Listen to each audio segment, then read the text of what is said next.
মৃত্যুদণ্ডই হচ্ছে শেখ হাসিনার, সাথে আছে হাসিনার সরকারের স্বরাষ্ট্রমন্ত্রী আসাদুজ্জামান খান কামাল। শুধু মৃত্যুদণ্ডই নয়, আবেদন করা হয়েছে চরম মৃত্যুদণ্ড দেওয়ার জন্য। আর এই মামলায় হাসিনা ও কামালের বিরুদ্ধে রাজসাক্ষী পুলিশের সাবেক মহাপরিদর্শক বা আইজিপি চৌধুরী আব্দুল্লাল মামুন। জুলাই গণ অভ্যুত্থানে সংগঠিত গণহত্যা ও মানবতাবিরোধী অপরাধের মামলায় সাবেক প্রধানমন্ত্রী শেখ হাসিনা ও তার সরকারের স্বরাষ্ট্রমন্ত্রী আসাদুজ্জামান খান কামাল সহ 3 জনের বিরুদ্ধে যুক্তিতর্ক শেষ করেছে রাষ্ট্রপক্ষ। টানা 5 দিনের যুক্তিতর্ক উপস্থাপন শেষে শেখ হাসিনা ও আসাদুজ্জামান খান কামালের চরম মৃত্যুদণ্ড চেয়েছেন চিফ প্রসিকিউটর মোহাম্মদ তাজুল ইসলাম। বৃহস্পতিবার দুপুরে আন্তর্জাতিক অপরাধ ট্রাইব্যুনাল 1-এর চেয়ারম্যান বিচারপতি মোহাম্মদ গোলাম মুর্তজা মজুমদার নেতৃত্বাধীন বিচারিক প্যানেলে এ আবেদন জানান তিনি। একই সঙ্গে রাজসাক্ষী হিসাবে সাক্ষ্য দেওয়া সাবেক আইজিপি চৌধুরী আব্দুল্লাল মামুনের শাস্তির বিষয় আদালতের উপর ছেড়ে দেন তিনি। ট্রাইব্যুনালকে চিফ প্রসিকিউটর বলেন, জুলাই গণ অভ্যুত্থানে 1400 ছাত্র জনতাকে হত্যা করা হয়েছে। একজন মানুষকে হত্যার জন্য যদি একবার মৃত্যুদণ্ড দেওয়া হয়, তাহলে 1400 মানুষকে হত্যার দায়ে শেখ হাসিনাকে 1400 বার ফাঁসি দিতে হবে। কিন্তু আইনে এটা সম্ভব নয়। একজন মানবতা বিরোধী অপরাধের জন্য আমরা তার চরম দণ্ড দেওয়ার জন্য আবেদন করছি। যদি তাকে এ দণ্ড দেওয়া হয়, তাহলে ন্যায় বিচার পাবে দেশের জনগণ।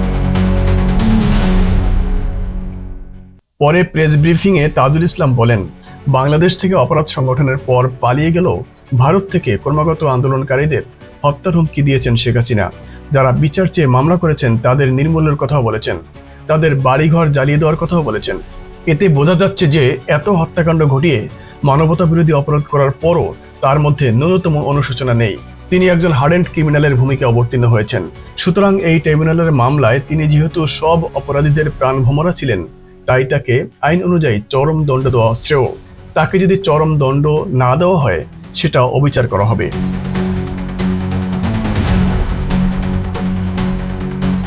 আসাদুজ্জামান খান কামালকে নিয়ে তিনি বলেন, গ্যাং অফ 4-এর সদস্য ছিলেন সাবেক স্বরাষ্ট্রমন্ত্রী আসাদুজ্জামান খান কামাল।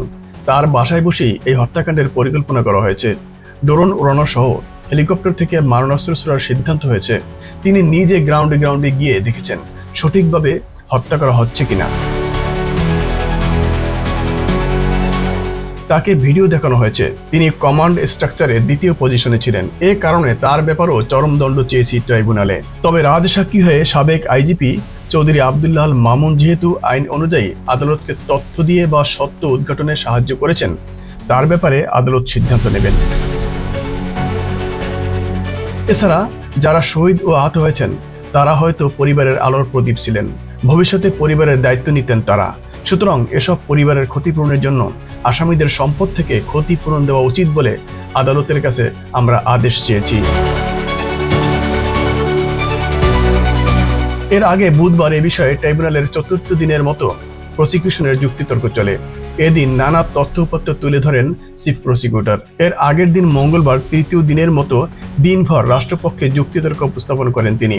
ওই দিন জুলাই আগস্ট আন্দোলনের বিভিন্ন তথ্যচিত্র তুলে ধরার পাশাপাশি শেখ হাসিনার সঙ্গে হাসানুল হক ইনু, শেখ ফজলে নূর তাপসের কথোপকথন সহ কয়েকটি ফোনালাপ বাজিয়ে শোনানো হয়।